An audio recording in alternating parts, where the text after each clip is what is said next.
Welcome, dear viewers. For more exclusive, thrilling stories every week, join our membership. Sit back, relax, and sip your coffee. Enjoy. Before putting their son to sleep, the father handed me a small covered plate. "Just leave this on the back porch when you lock up," he said casually. "The gators get hungry." It seemed odd, but I agreed. Later, the little boy saw me with the plate and his face went pale. He whispered, "You have to scrape it clean onto the ground. The plate is for the other thing, and you don't ever want the other thing to come looking for its dinner inside." My name is Emma Tran, and 3 months ago I moved to Thibodaux, Louisiana, after my divorce finalized back in Oregon. I needed distance from everything: my ex-husband, the lawyers, the pitying looks from neighbors who'd watched our marriage crumble over 2 years of fertility treatments and mounting debt. My cousin Lynn had been sending me job listings from down here, swearing the cost of living would help me get back on my feet. Thibodaux sits in Lafourche Parish, where Spanish moss drapes the live oaks like funeral shrouds, and the bayous stretch into darkness that seems to swallow sound itself. The town feels suspended between worlds, modern enough to have a Walmart and the McDonald's on Canal Boulevard, but old enough that some families still speak more French than English at their kitchen tables.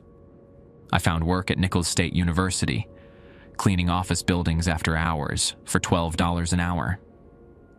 It wasn't much, but my studio apartment above Boudouin's hardware store only cost $400 a month, and Mrs. Boudouin downstairs always sent up leftover gumbo when she made too much. The babysitting gig came through my landlady. "The Boudreau family needs someone reliable," she'd said, pronouncing it Boudreau, the way locals do. "They live out on Bayou Lafourche Road, past where the street lights end. Good money. $50 a night, just watching their boy while they handle business." I should have asked what kind of business required them to leave after sunset and return before dawn. Should have wondered why they needed someone reliable instead of just available.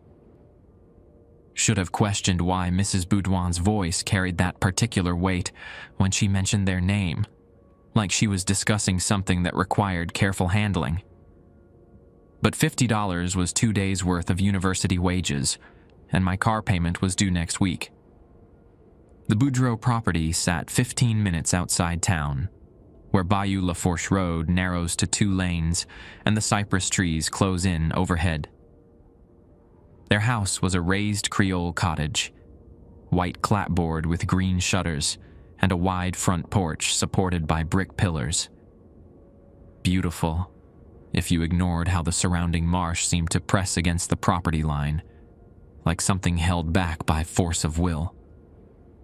6-year-old Pierre answered the door when I arrived at 7 p.m., his round face serious beyond his years.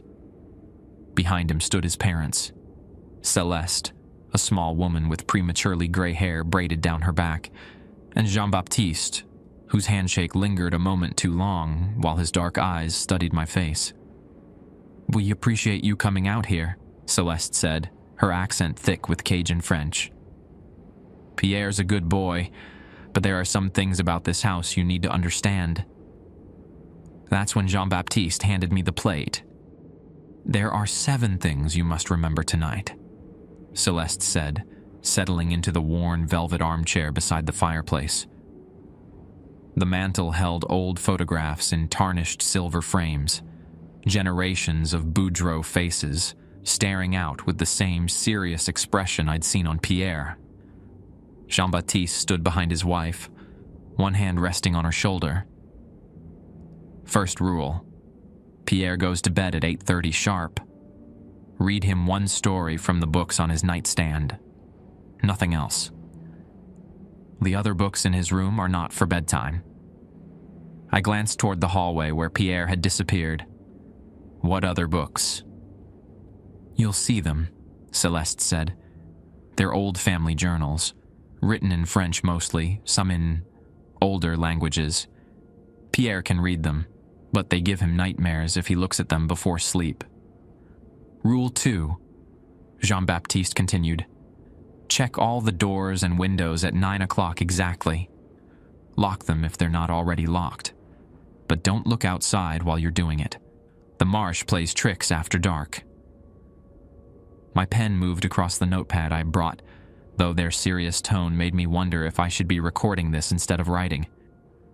Tricks? Light where there shouldn't be any. Sounds that aren't quite right. Celeste's fingers worried at a rosary in her lap. Rule 3. If you hear scratching at the windows or doors, ignore it. Could be raccoons, could be something else. Either way, you don't investigate. The grandfather clock in the corner chimed 7:15. Jean-Baptiste checked his watch against it, nodding. Rule 4. The kitchen faucet sometimes runs on its own around midnight. Turn it off, wipe down the counter, but don't drink the water that comes out. Use the bottled water from the pantry if Pierre needs anything. Why can't I... Rule 5, Celeste interrupted gently. Pierre might sleepwalk.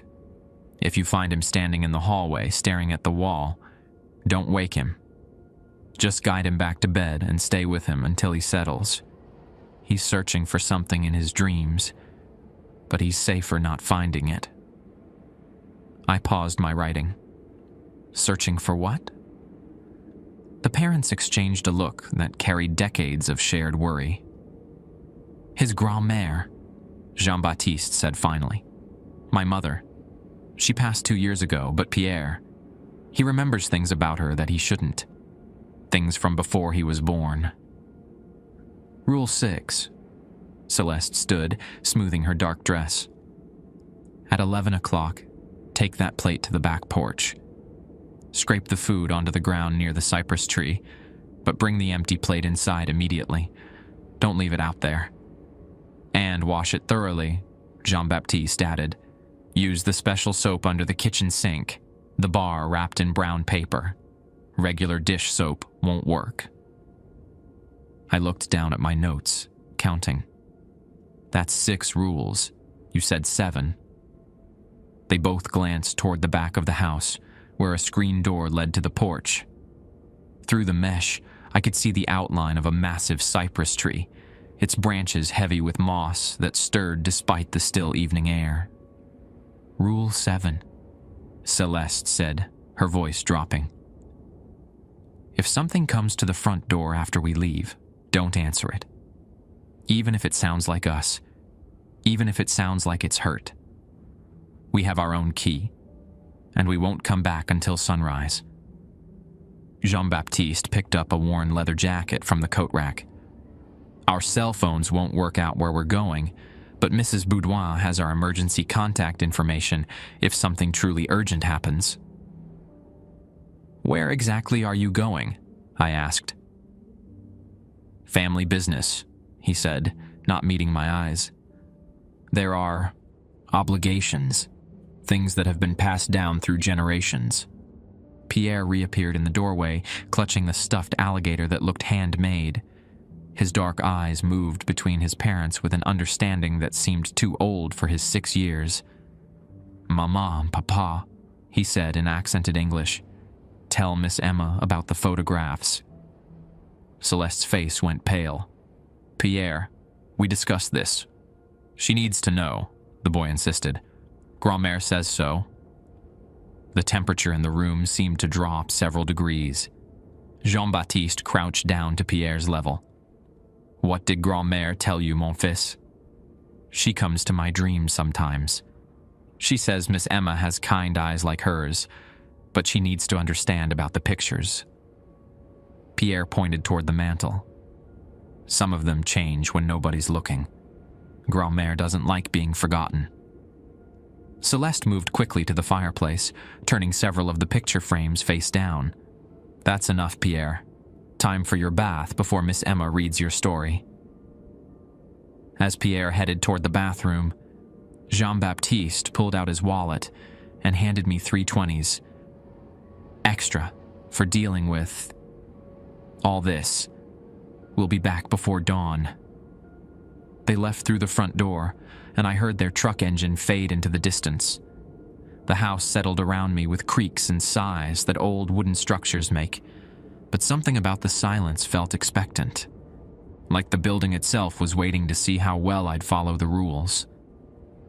At 8:30 exactly, I knocked on Pierre's bedroom door. Pierre's bedroom was larger than I had expected, with hardwood floors polished to a warm honey color and windows that faced the back marsh. A twin bed sat against one wall, covered in a quilt that looked hand-stitched. The nightstand held 3 children's books, Where the Crawdads Sing adapted for young readers, The Tale of Despereaux, and a picture book about Louisiana animals. But what caught my attention was the bookshelf along the opposite wall.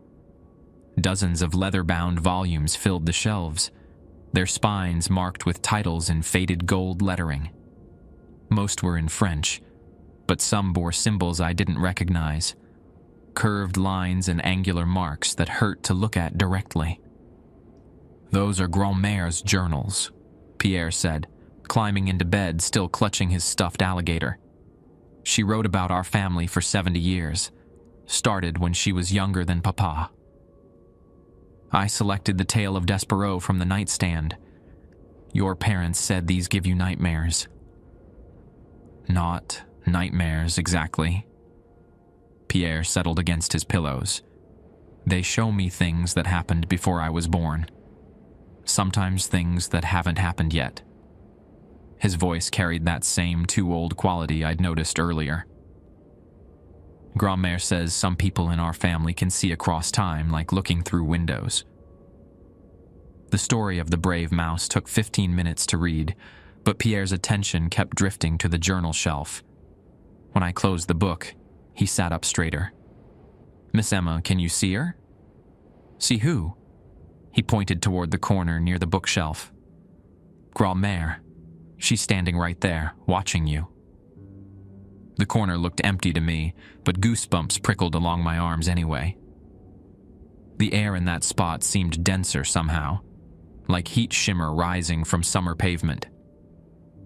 "What does she look like?" I asked. "Small, like Maman. Gray hair and braids. She's wearing her blue dress, the one we buried her in." Pierre's matter-of-fact tone made this conversation feel both normal and deeply wrong. "She says you have good instincts, but you're scared of trusting them." I tucked the covers around him, trying to ignore how the temperature near the bookshelf felt noticeably cooler. "Time for sleep, Pierre. Sweet dreams." "She won't hurt you," he said as I reached the doorway. "Grand-Mère likes you, but she wants you to be ready for what's coming." "What's coming?" But Pierre had already closed his eyes, breathing evening out into sleep's rhythm. I left his door cracked open and checked my phone. 8:47 p.m. 13 minutes until I needed to lock up the house. The living room felt different with the family gone, larger and somehow more alert. Those face-down photograph frames on the mantel drew my attention like magnets. "Don't be ridiculous," I told myself. "They're just pictures." But curiosity won. I flipped the first frame upright. A sepia-toned wedding photograph showed a young couple posed formally in front of what looked like this same house, though the surrounding landscape appeared more wild, less cultivated.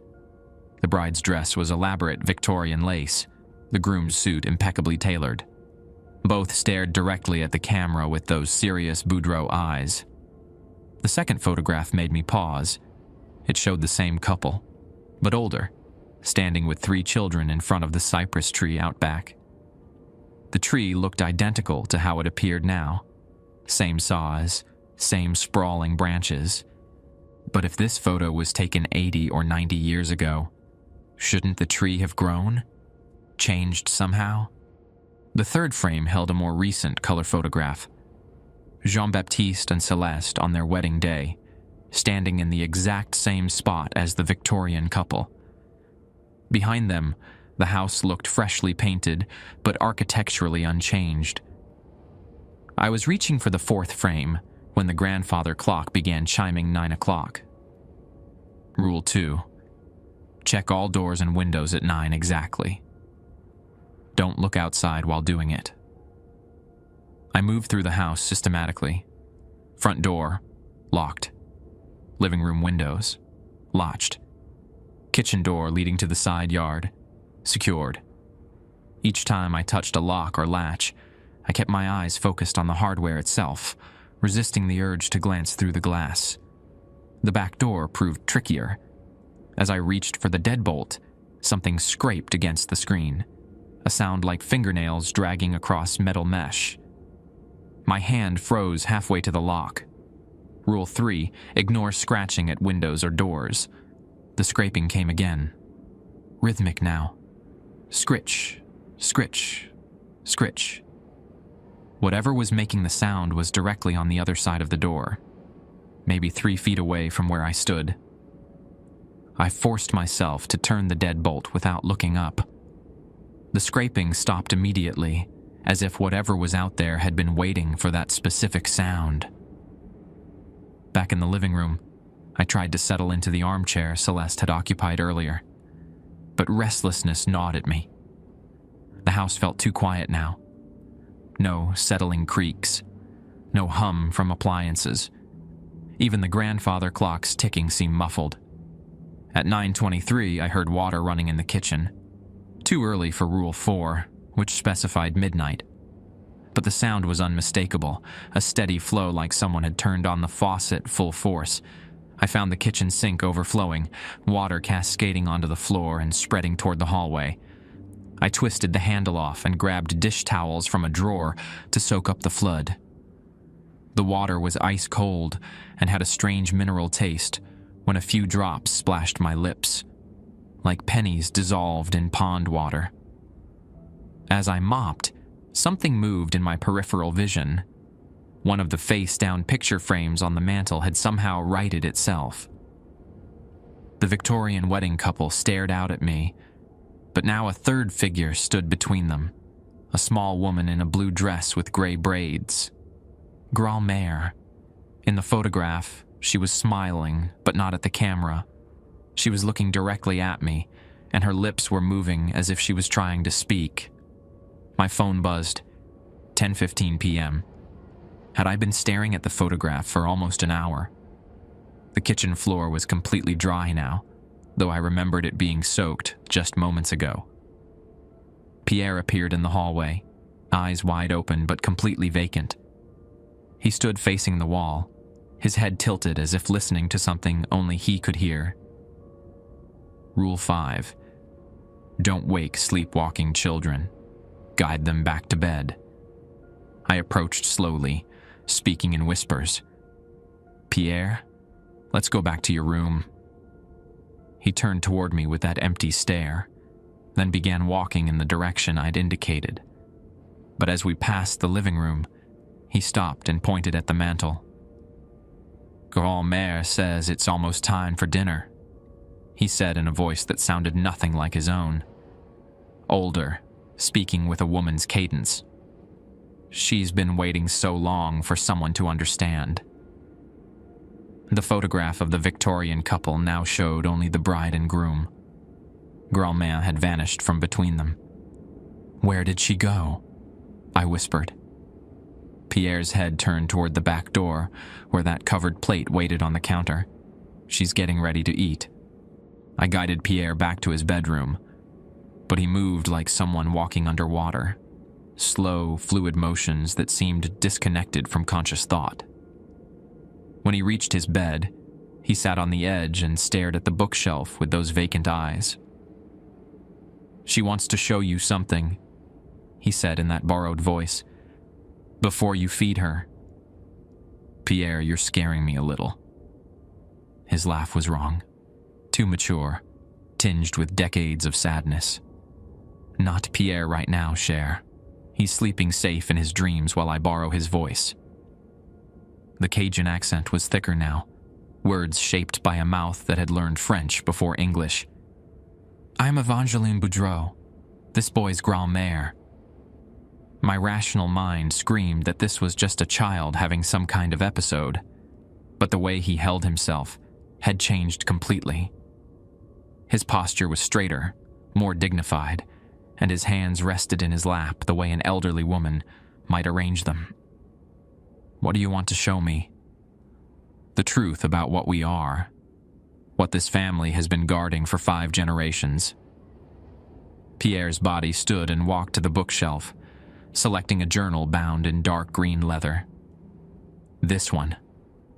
Read the entry for November 15th, 1924. The journal felt warm in my hands, almost alive. The pages were yellowed, but perfectly preserved, covered in careful French script. I flipped through until I found the date, then used my phone's translate app to make sense of the words. "The Rougarou came again last night.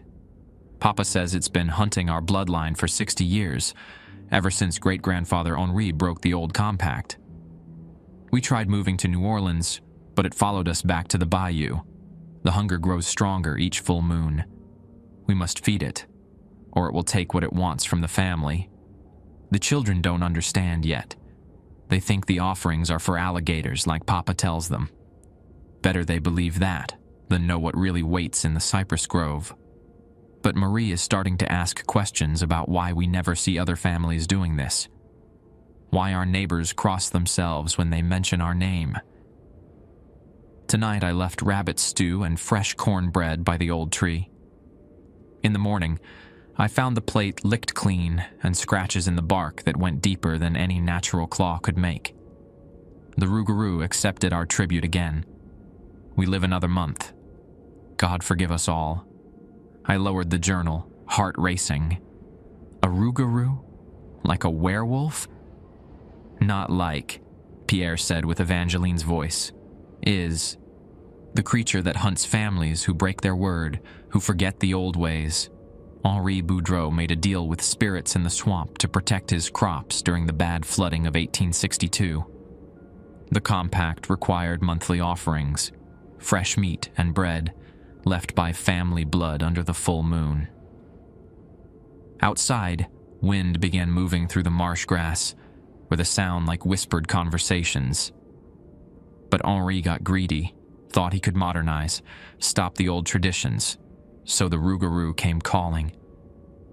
"This is madness," I said, but even as the words left my mouth, I remembered Pierre's earlier comment about the plate being for the other thing, not alligators. Look at the next entry, November 16th. Henri is dead. We found him in the morning, torn apart at the edge of our property. The Rougarou left pieces of him arranged in a circle around the cypress tree. A message. "Feed us properly, or we feed on you." Maman says the compact is binding for 7 generations. We are the 3rd. Marie will be the 4th, and her children the 5th. Only when 7 generations have honored the agreement will our family be free. I counted on my fingers. 4th generation, Jean-Baptiste. 5th, Pierre. Which meant 2 more generations, I whispered. Until my great-great-grandson's children can break the cycle, yes. Pierre's voice was returning to normal, as if Evangeline was withdrawing. But only if we keep feeding it exactly right. Miss the date? Leave the wrong offering, forget the proper way of scraping the plate clean, and it starts hunting again. He blinked several times, confusion replacing the ancient knowledge in his eyes. "Miss Emma? Why am I out of bed?" "You were sleepwalking, sweetie. Let's get you tucked back in." As I pulled his covers up, Pierre grabbed my wrist with surprising strength.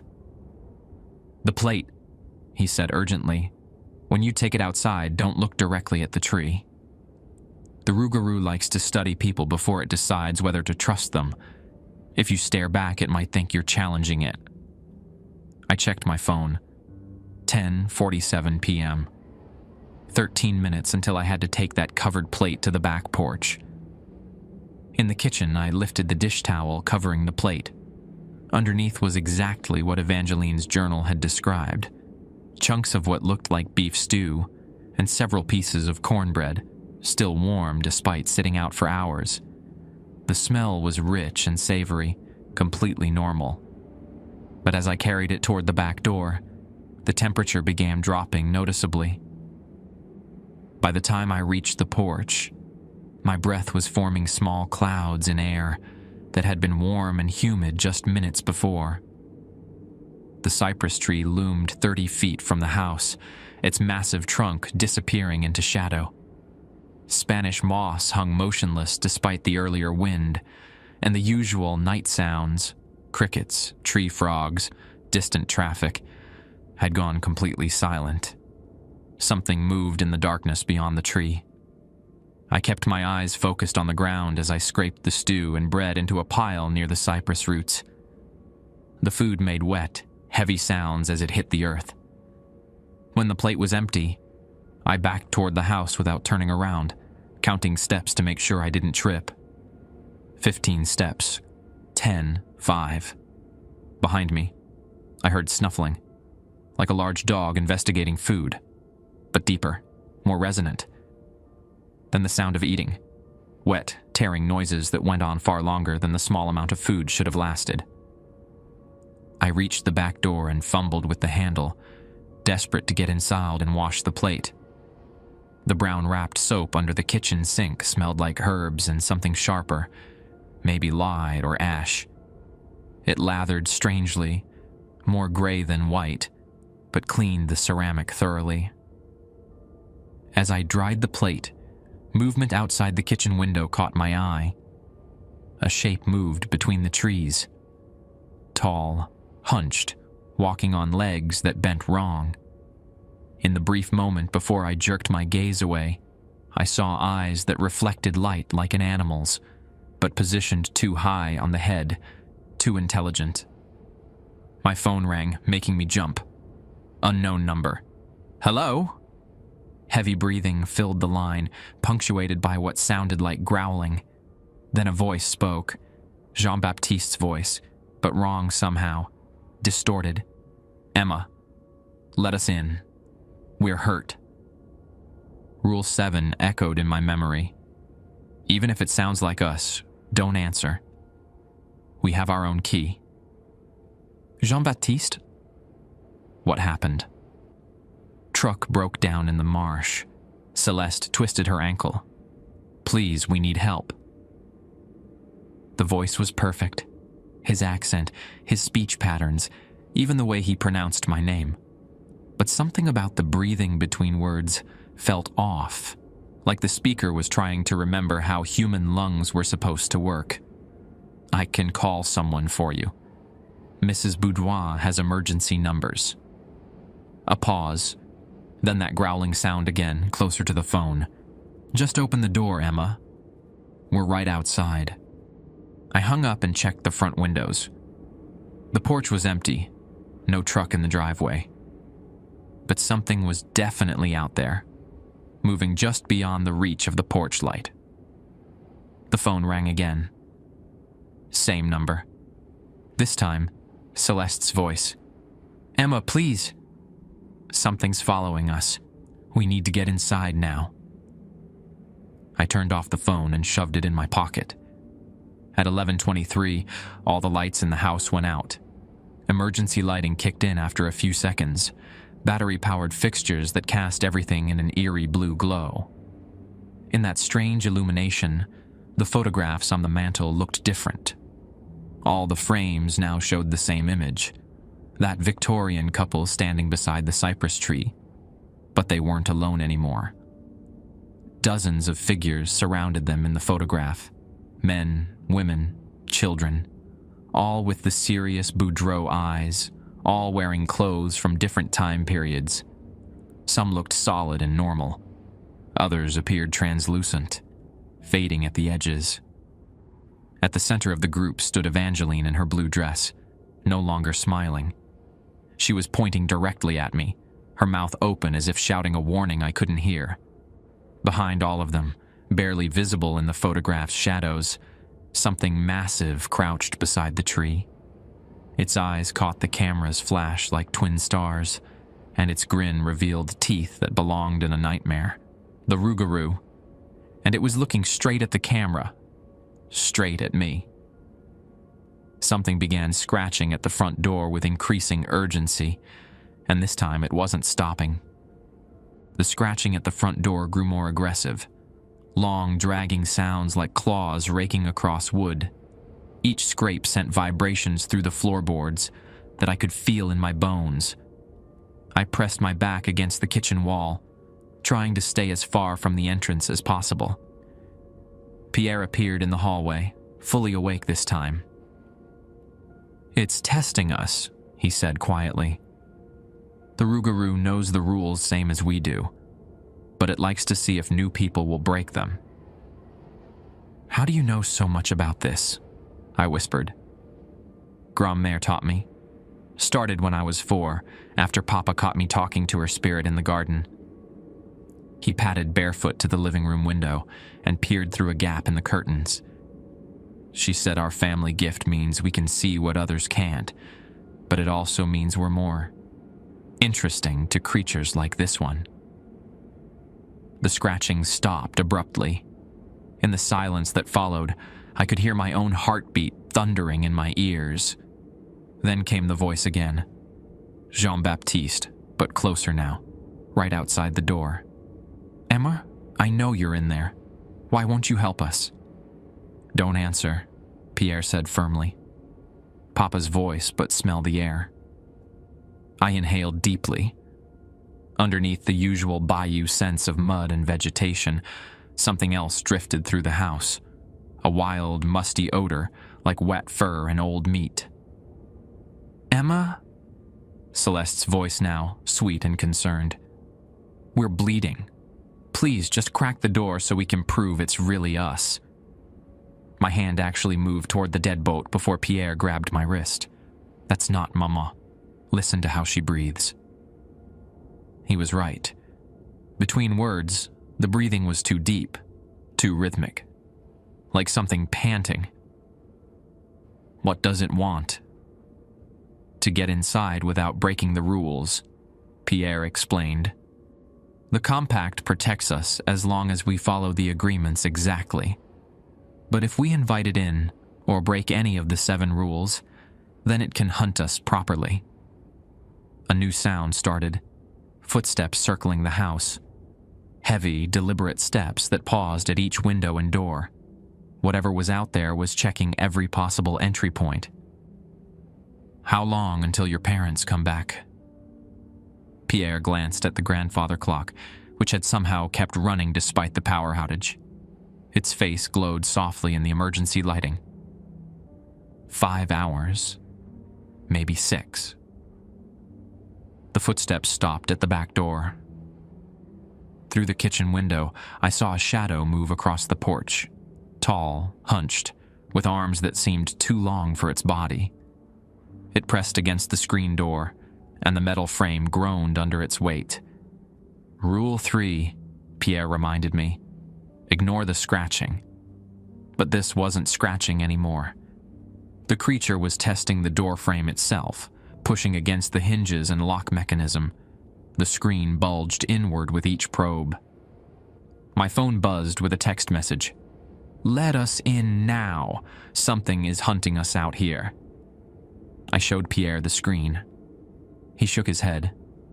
"Papa doesn't text. Says it's rude to send messages you wouldn't say face to face." Another text. "Emma, please, we're hurt bad." Then another. "Open the door."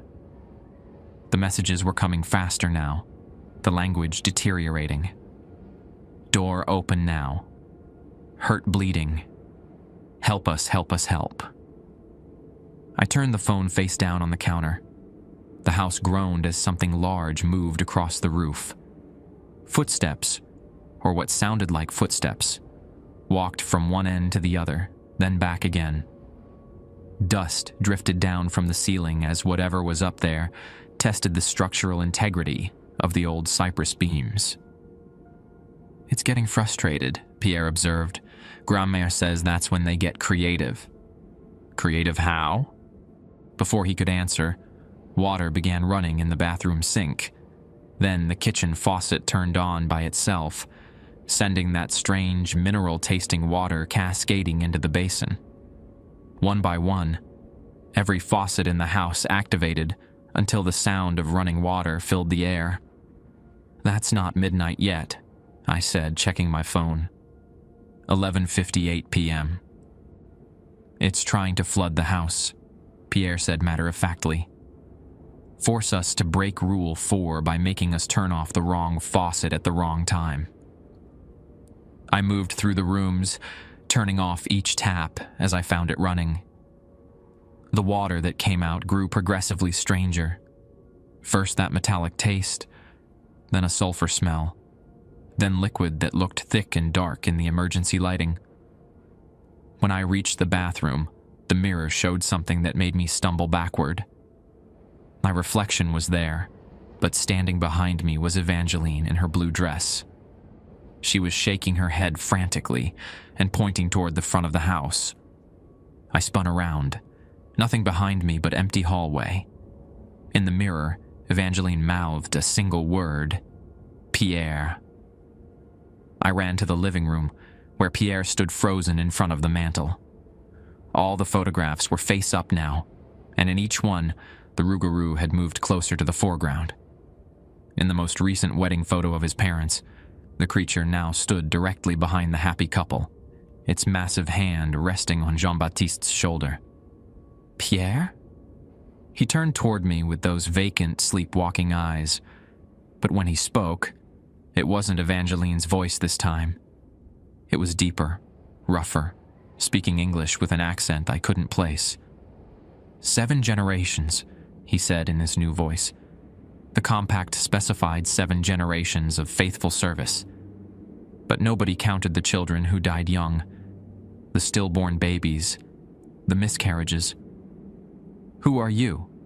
Henri Boudreau, the fool who started this mess. Pierre's body moved with an old man's careful gait. I thought I was being clever, making a deal with the spirits to save my crops. Didn't read the fine print about what happens to families who try to break their word. Outside, the scratching resumed with renewed vigor. But now it was coming from multiple directions. Front door, back door, windows on both sides of the house. As if more than one creature was attacking the building. "How many are out there?" I asked. "Just one," Henri said through Pierre's mouth. "But the rougarou grows stronger near the end of each month, bigger, hungrier, and it can be in several places at once when the hunger takes hold." The grandfather clock began chiming midnight. "Time for the water," Henri said. "But be careful which faucet you approach. The creature knows you fed it correctly earlier, so now it's trying to trick you into breaking a different rule." I went to the kitchen, where the faucet was indeed running again. But as I reached for the handle, Henri's voice called out, "Not that one." I pulled my hand back. "Why not?" "Look closer at what's coming out." The liquid pouring from the faucet wasn't water anymore.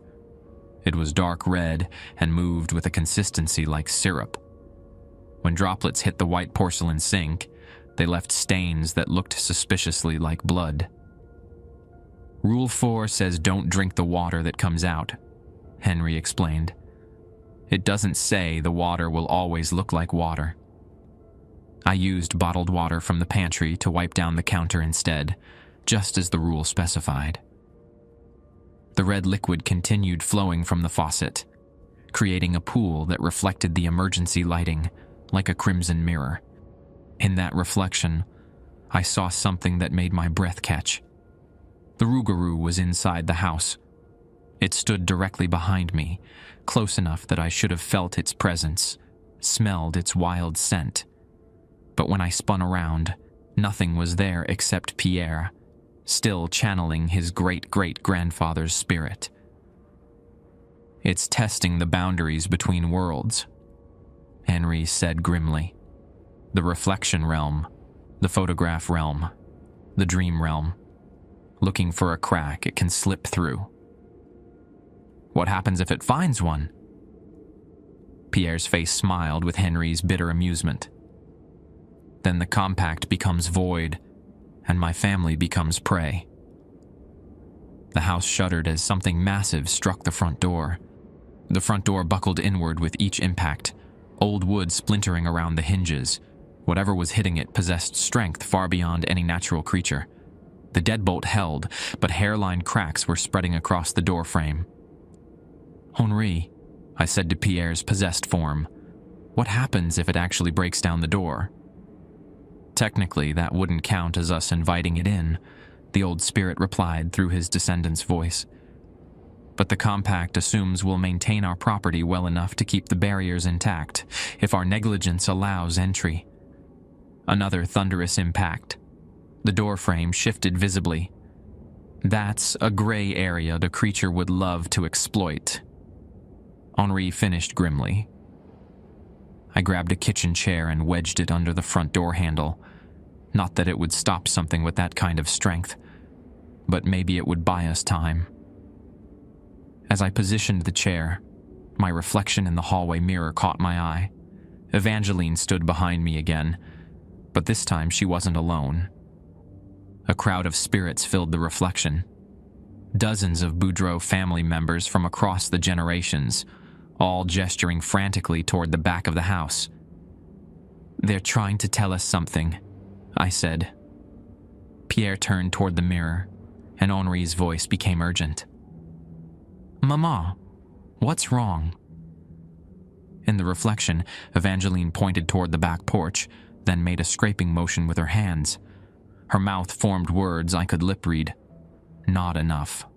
Feed more." "The offering wasn't sufficient?" I asked. Henry's face paled. Or something disturbed it before the creature could finish eating. The impacts on the front door stopped abruptly. In the sudden quiet, I heard a new sound from the back porch, snuffling and scratching, like a large animal rooting through garbage. "It's searching for more food," Henri realized. The monthly offering is supposed to satisfy it completely. But if the amount was wrong, or the preparation was off. Through the kitchen window, I could see the cypress tree more clearly now. The emergency lighting from inside the house cast strange shadows, and in those shadows, something massive moved with predatory grace. It wasn't trying to hide anymore. The rougarou prowled around the tree in full view, occasionally rearing up on its hind legs to sniff the air. Standing upright, the creature was easily 8 feet tall. Its body combined the worst aspects of human and wolf, bipedal but hunched, with arms that hung nearly to the ground and hands that ended in claws like hunting knives. Its head was the most disturbing part, essentially human in shape, but covered in coarse fur, with a mouth full of teeth designed for tearing meat, and eyes that held too much intelligence. "It's beautiful and horrible," Henri said wonderingly. "I've spent 70 years as a spirit, but I've never seen it this clearly." The rougarou's head snapped toward the house, as if it had heard him. Those intelligent eyes fixed on the kitchen window, and for a moment, I felt the weight of its attention, like a physical pressure against my chest. Then it smiled, an expression that had no business existing on a creature's face. "It knows we're watching," I whispered. "Of course it does. The question is whether it's going to keep playing by the rules, or if hunger is going to override its patience." The creature began walking toward the house with deliberate, measured steps. Each footfall made the floorboards vibrate. My phone buzzed with a text. "Coming for you, Emma." Then another. "Hungry still. Need more food." Then, "You look tasty." I showed the messages to Pierre. Henri's spirit sounded genuinely worried now. It's not supposed to communicate directly with non-family members. The compact specifically forbids that level of interaction. What does that mean? Either the agreement is breaking down, or He paused, Henry's ancient mind working through possibilities. Or it's decided you're part of the family now. How could I be part of the family? By feeding it correctly, by following the rules, by earning its respect. The word came out like Henri was tasting something bitter. Some spirits consider protective actions to be a form of adoption. The rougarou reached the back porch. Through the screen door, I could see it clearly now. Massive, powerful, and far too close. It pressed its snout against the mesh, testing the barrier. Its breath fogged the screen with each exhalation. What do we do? Prey gets bored and leaves, Henri said. Or what? We could try feeding it more. There's hamburger meat in the freezer, and I saw cornbread ingredients in the pantry. The idea of going into the kitchen while that thing prowled just outside made my stomach clench. But the alternative was waiting for it to either break in or decide we'd violated some aspect of the compact. I moved carefully toward the refrigerator, keeping my eyes fixed on the ground to avoid looking directly at the creature.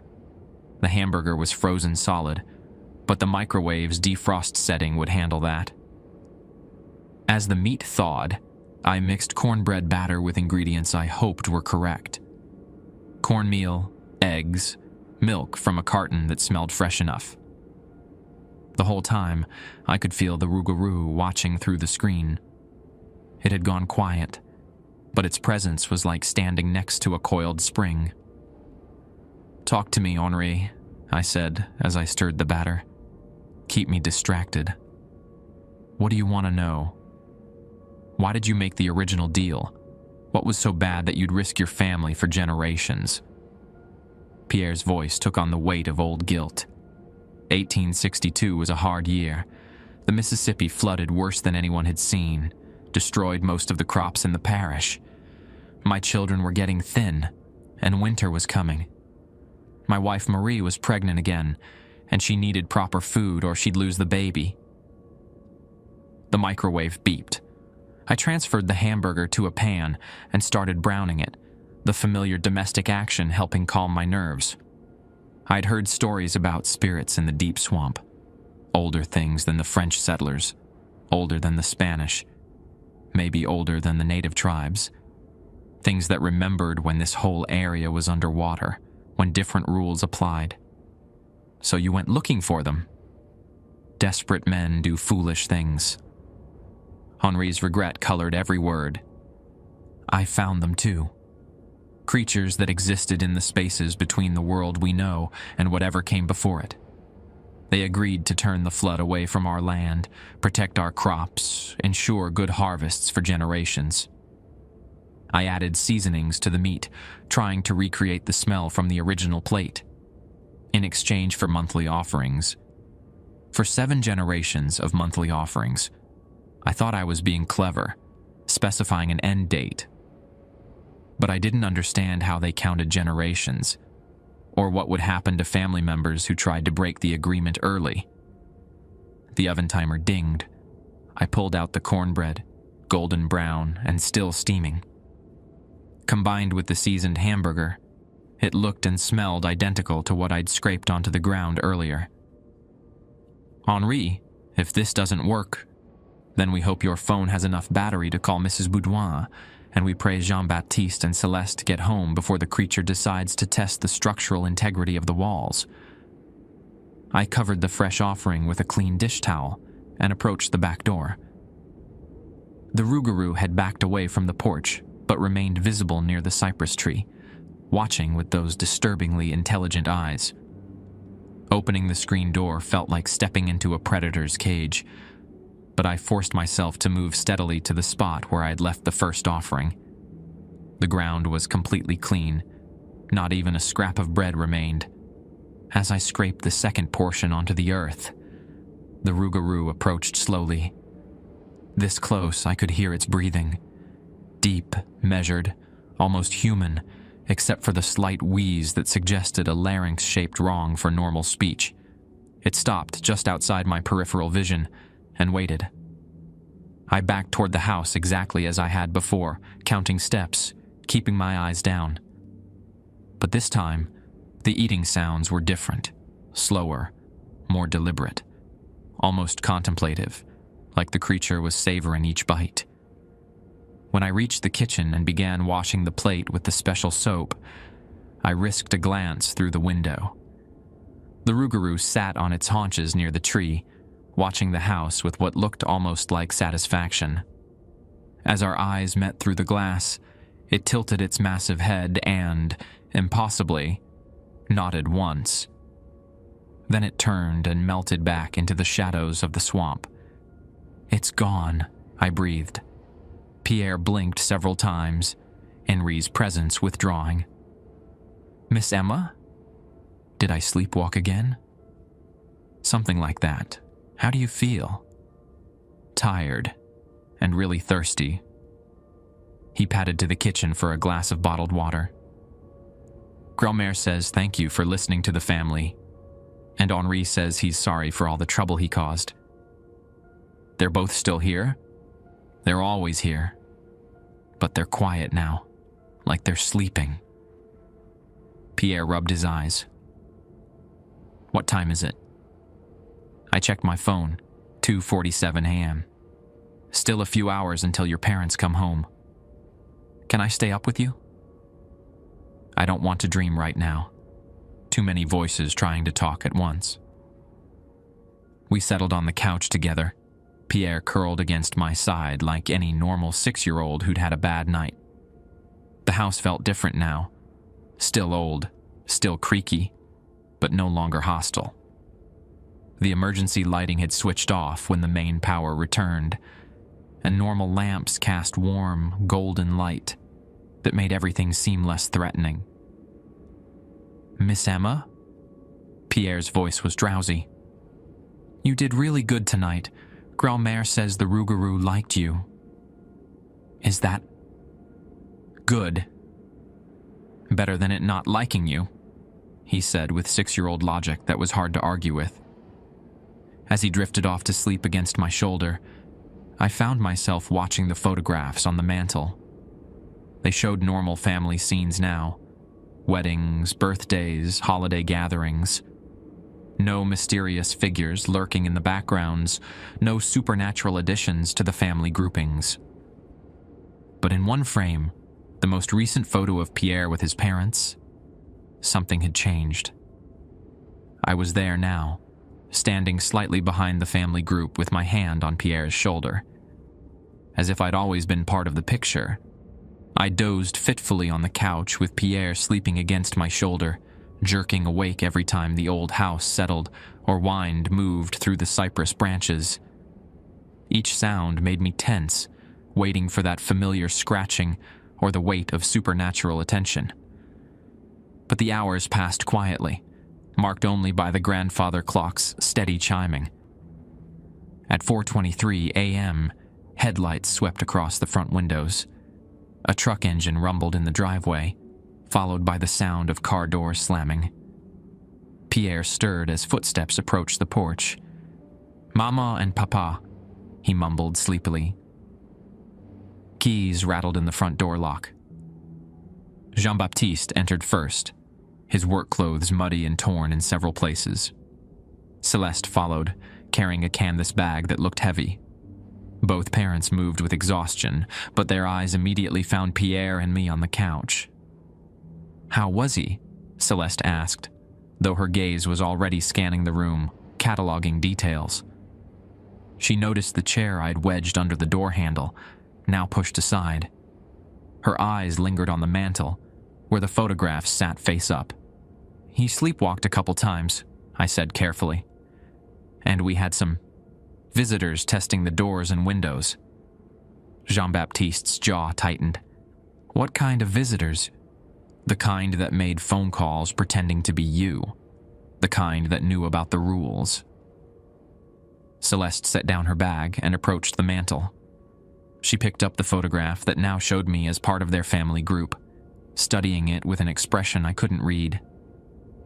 "Pierre," she said gently, "go wash up and get ready for bed. Real bed this time." But maman, I want to tell you about. In the morning, mon cœur, Miss Emma and Papa and I need to talk first. Pierre hugged me before heading to the bathroom. Thank you for keeping us safe, he whispered. When we were alone, Jean-Baptiste moved to the windows, checking the locks and examining the frame for damage. Tell us everything, he said without turning around. I recounted the night's events, the changing photographs, Pierre's spiritual possessions, the faucets running red liquid, the phone calls, and finally the need for a second feeding. As I spoke, both parents grew increasingly tense. 2 offerings in one night, Celeste murmured. That hasn't happened since my grandmother's time. What does it mean? I asked. Jean-Baptiste turned from the window. Usually it means the creature is preparing for something, a change in its behavior, or... He looked at his wife. Or it's accepting someone new into the family compact. The photograph, Celeste said, holding up the frame. You're part of us now, Emma, whether you understand it or not. The weight of that statement settled over me. I don't understand. I'm just the babysitter. You fed it correctly, twice. You followed the rules when it would have been easier to break them. You protected our son. Celeste sat across from me, her gray eyes serious. Those actions create bonds in the supernatural world. Responsibilities. What kind of responsibilities? The same ones we carry, Jean-Baptiste said. Monthly obligations, protecting the family line, keeping the old agreements. I thought about my studio apartment above the hardware store, my university cleaning job, my plans to rebuild my life after the divorce. I never agreed to any of this. Neither did Henri when he first made the deal, Celeste replied. But some choices echo forward through time. Tonight you chose to protect Pierre instead of running. That choice connected you to our bloodline in ways that go deeper than marriage or adoption papers. From the canvas bag, she withdrew several items. A mason jar filled with what looked like salt mixed with herbs, a bundle of dried plants tied with red string, and another leather-bound journal. Where were you tonight? I asked. What kind of family business happens in the middle of the night? Jean-Baptiste and Celeste exchanged glances. Maintenance, he said finally. There are other locations where the compact requires attention, boundary markers that need refreshing, spirit traps that need checking. The Rougarou isn't the only thing our family is obligated to manage. Tonight was the monthly circuit, Celeste added. We visit 7 sites around the parish, making sure the old agreements are still holding. Usually it takes 4 hours, but we had complications. She opened the new journal and showed me pages covered in sketches and notes, drawings of symbols carved into tree trunks, maps of bayou waterways, descriptions of ritual procedures written in a mixture of French and English.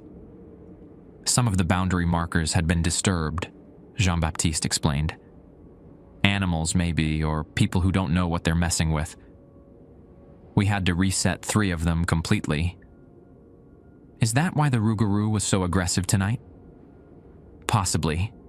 When the other agreements weakened, the creatures were bound to become restless, hungrier, more willing to test the limits of their own compacts.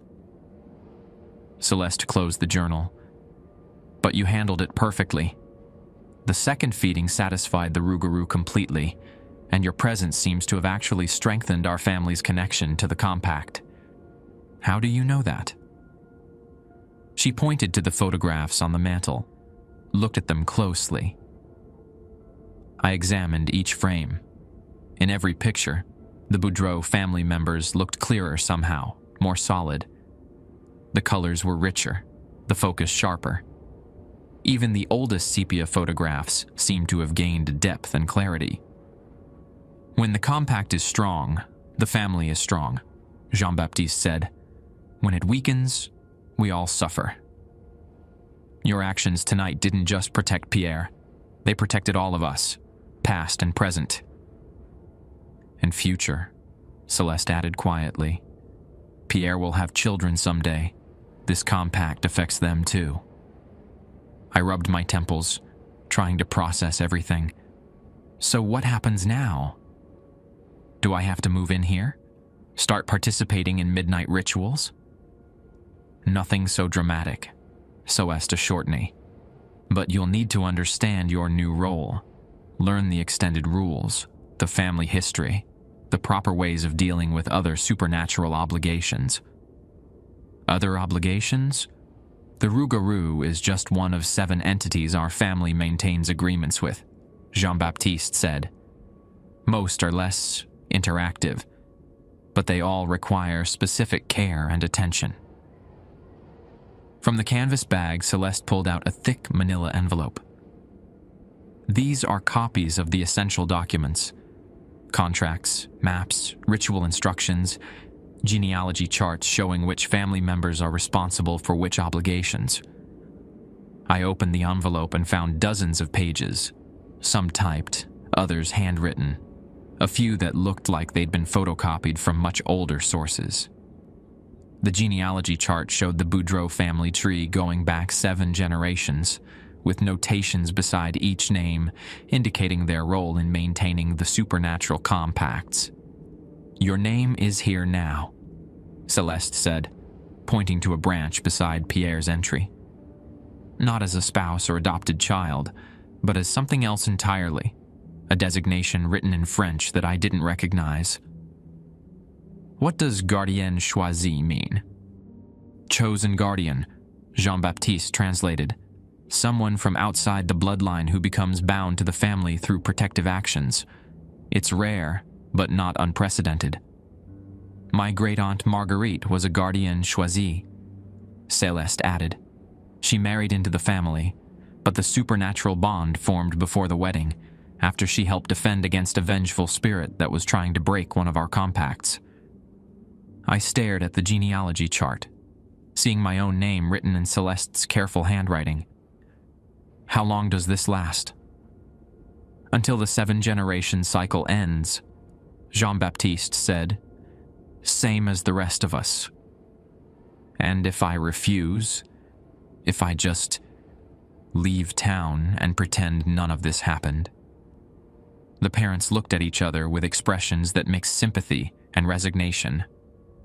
The bonds don't break just because you ignore them, Celeste said gently.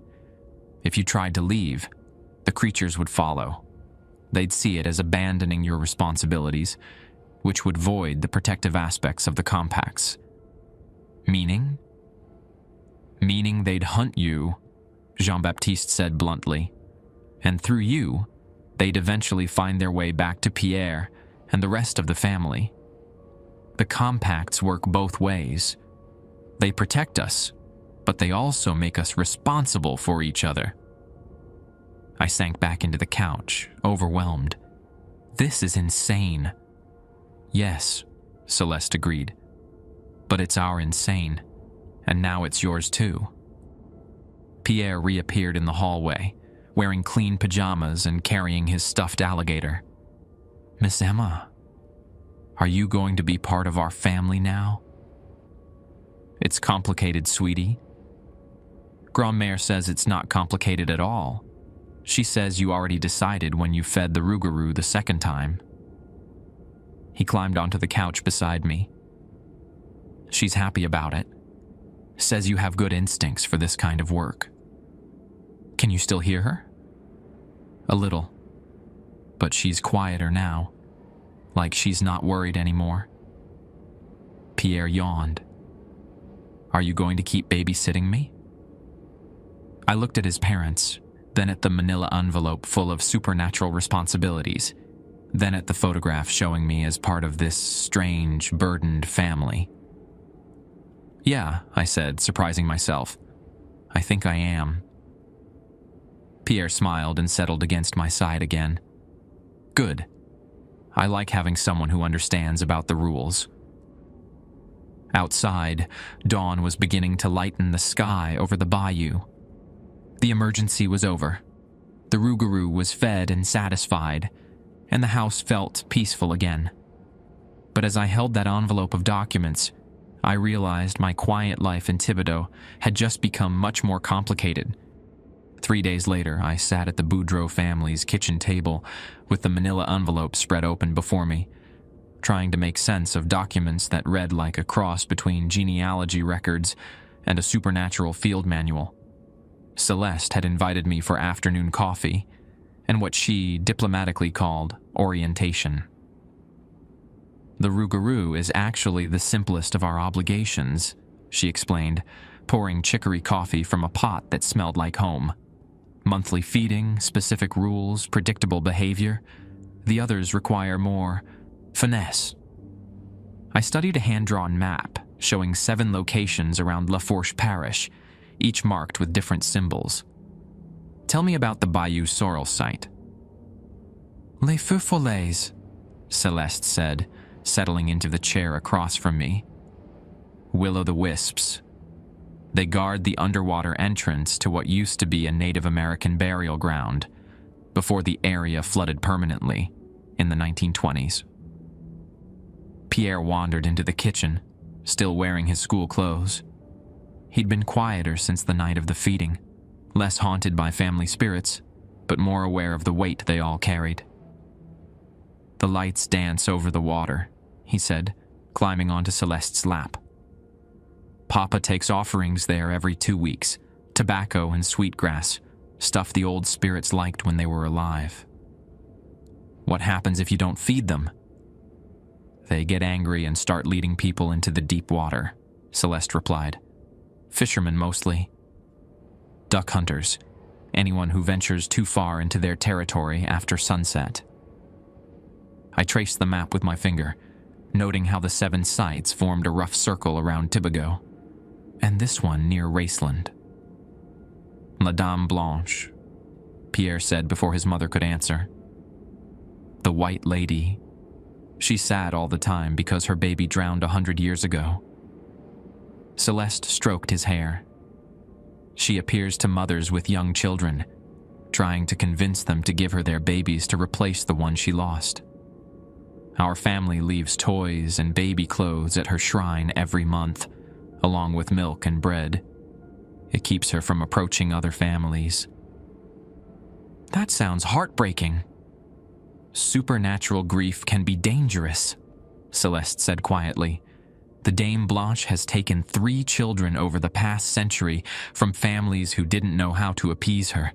We can't bring back her lost baby, but we can keep her from stealing others. I flipped through more documents, finding detailed instructions for each site. The ritual requirements were specific, but varied. Some needed food offerings, others required specific prayers, or the placement of protective objects. All demanded exact timing and careful attention to detail. How do you remember everything? Practice. And this. Celeste pulled out a small leather notebook, its pages filled with her handwriting. I keep track of dates, successful techniques, any changes in the entity's behavior. Jean-Baptiste has one too, and his father before him. She handed me a similar blank notebook. You'll need to start your own records. As a gardien choisi, you'll be responsible for 3 of the 7 sites. Which 3? The rougarou, obviously. Your bond with it is already established. She opened another map, this one showing parish waterways. Also the spirit that haunts the old sugar mill ruins near Theriot, and the protective entity at St. Joseph's Cemetery that keeps other things from using the graves as doorways. Pierre leaned forward, interested. Miss Emma gets the graveyard one. That's important. Very important, Celeste agreed. Cemetery spirits can be allies or enemies, depending on how they're treated. The one at St. Joseph has been protecting that sacred ground for 60 years, but it requires weekly acknowledgement and monthly cleansing rituals. I studied the cemetery's entry in the documents. Weekly acknowledgement? A simple visit. You walk the perimeter, light a white candle at the main gate, and speak the blessing written here." She pointed to a paragraph in French with English translation beneath. "The spirit needs to know someone still remembers its purpose." "And the sugar mill?" "More complicated." Celeste's expression grew somber. "That site houses a vengeful spirit, a mill worker who died in an accident in 1943. He's angry about the circumstances of his death, and if left unchecked, he sabotages machinery all over the parish. Farm equipment, cars, anything mechanical." "What kind of offering does he want?" "Tools. New ones, preferably. Hammers, wrenches, screwdrivers. We leave them at the mill ruins once a month, and he stops his interference with other people's equipment." Pierre slid off his mother's lap and went to the refrigerator, returning with a juice box. "Miss Emma, do you want to see the mill spirit? Grand-mère says he likes meeting new family members." "Pierre," Celeste warned. "She says it's safe if we go during the day and bring proper offerings." I looked at Celeste, who seemed to be considering the idea. "It would be good for you to meet each entity before you're responsible for them alone," she admitted. "And daylight visits are generally safer." "Generally?" "The no spirit is angry, but he's not mindlessly violent. As long as you show respect and bring appropriate gifts, he'll tolerate your presence. He might even communicate if he trusts you." 30 minutes later, we were driving down a gravel road that led to the abandoned sugar mill. Jean-Baptiste had joined us after Celeste called to explain the plan. He carried a canvas bag filled with tools from Thibodeau Hardware, a hammer, a set of screwdrivers, and an adjustable wrench, all still bearing their price tags. The mill ruins sat in a clearing surrounded by overgrown cane fields. Brick walls rose 20 feet high, their tops ragged where the roof had collapsed decades ago. Rusted machinery poked through weeds that had grown waist-high around the structure. "Stay close," Jean-Baptiste instructed as we approached the main entrance. "Don't touch anything unless I tell you it's safe." Inside, the mill was larger than I'd expected. Sunlight streamed through gaps in the walls, illuminating concrete floors stained with decades of rust and plant growth. The remnants of sugar processing equipment created a maze of metal obstacles throughout the space. "Antoine Thibodeau," Jean-Baptiste called out, his voice echoing off the brick walls. "We've brought someone new to meet you, a gardien choisi, who will be caring for your site." The temperature dropped noticeably. Not the dramatic chill of the Rougarous' presence, but a subtle cooling that made me aware of every breath. A wrench on the ground near our feet began to move, spinning slowly in place like a compass needle seeking magnetic north. Other metal objects throughout the mill started vibrating. Bolts, pieces of pipe, fragments of machinery creating a soft chorus of metallic sounds. "He knows we're here," Pierre said matter-of-factly. Jean-Baptiste set the bag of new tools on a concrete platform that might once have supported a large machine. "Offerings from the Boudreau family and our new gardienne. Quality tools for your collection." The vibrating intensified for a moment, then stopped abruptly. In the sudden quiet, I heard footsteps.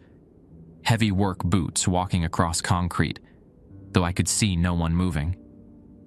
The footsteps approached until they stopped directly in front of me.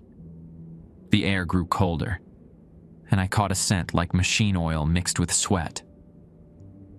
"Thank you," a voice said, male with a working-class accent from another era. "Good tools, better than the cheap ones some folks bring." "Antoine?" I said tentatively. "That's me. Been watching this place since 1943, keeping it from falling apart completely." The voice seemed to come from just in front of my face, though I saw nothing. "You're the one who fed the Rougarou proper?" "Yes." "Good. That creature gets mean when it's hungry. Bad for everyone when old agreements get neglected." A pause. "You planning to take care of this place the same way?" I'm going to try. I'm still learning about all of this. Learning's good. Better than folks who think they know everything and mess up the old ways. The temperature began returning to normal.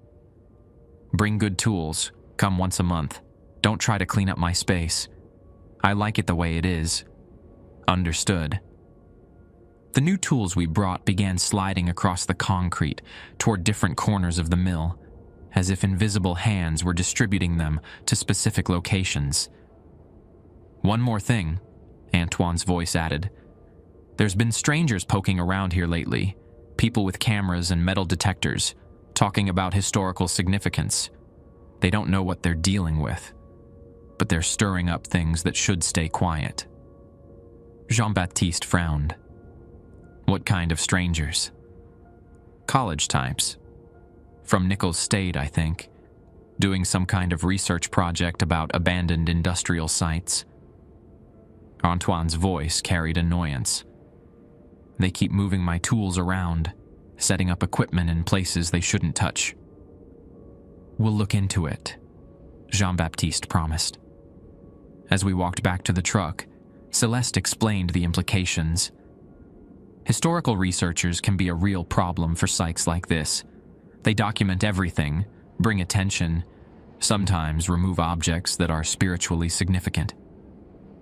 Can't you just ask them to stay away? On what grounds? The mill isn't private property anymore, and we can't exactly explain that it's haunted by a protective spirit.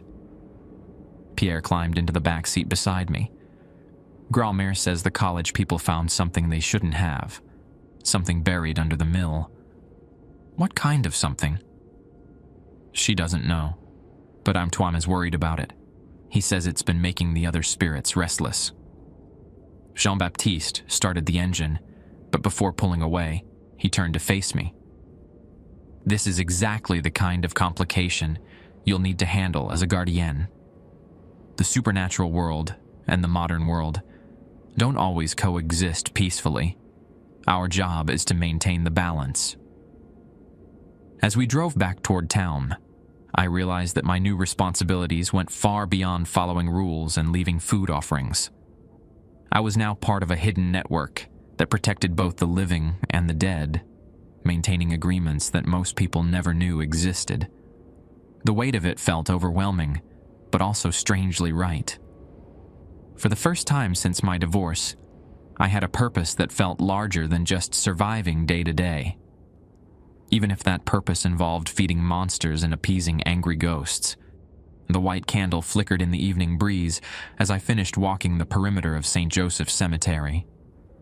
My weekly acknowledgement of the guardian spirit had become as routine as grocery shopping or paying bills.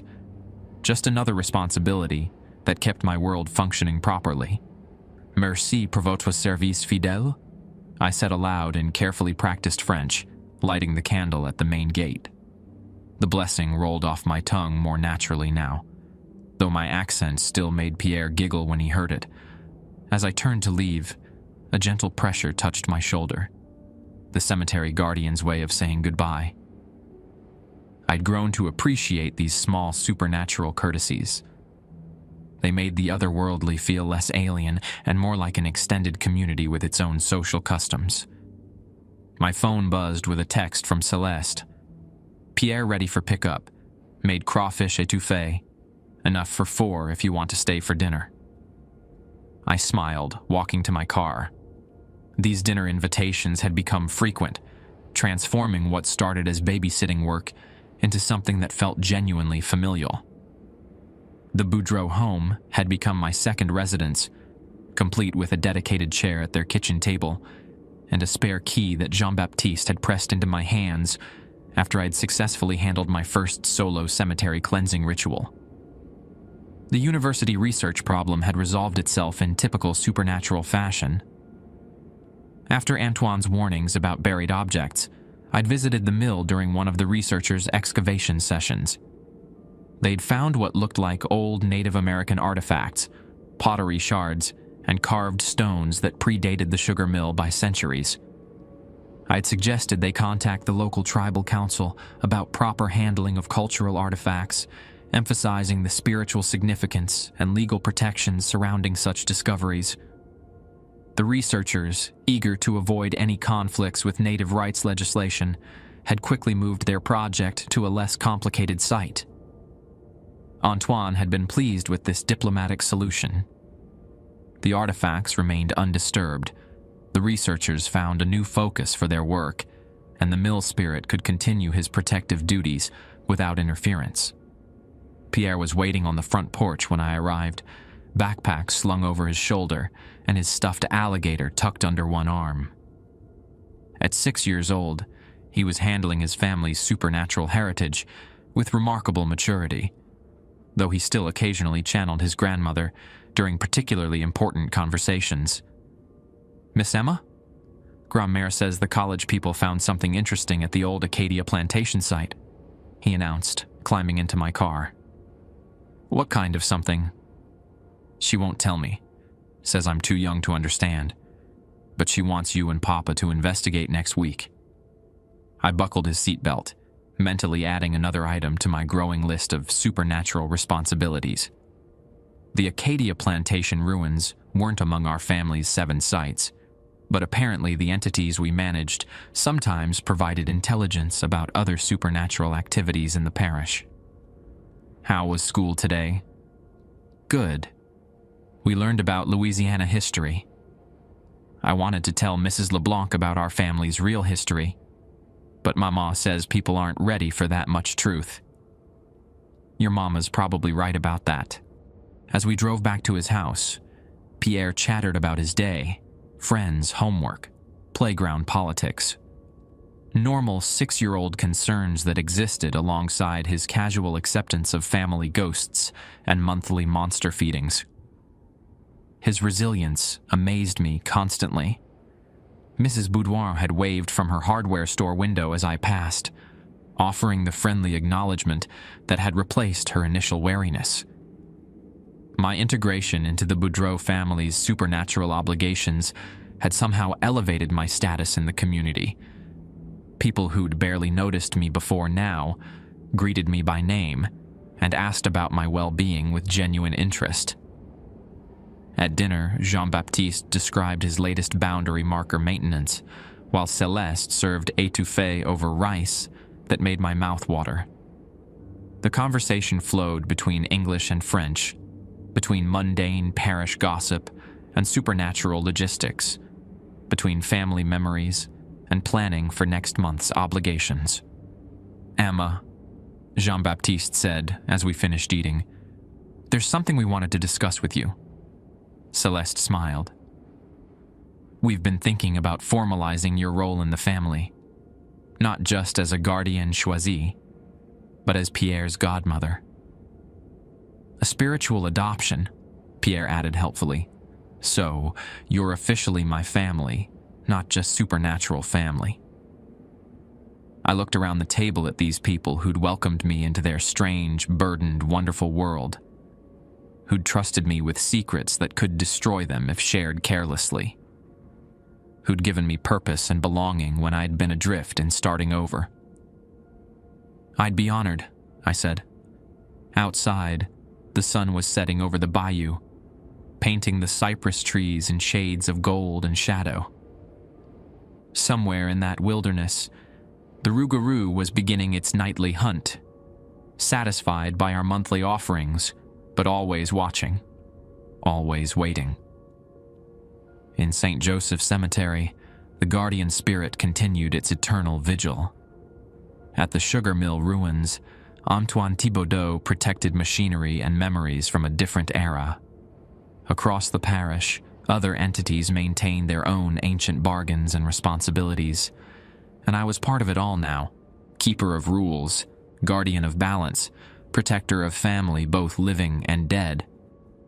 The price of belonging to something larger than myself had turned out to be exactly what I'd been searching for all along.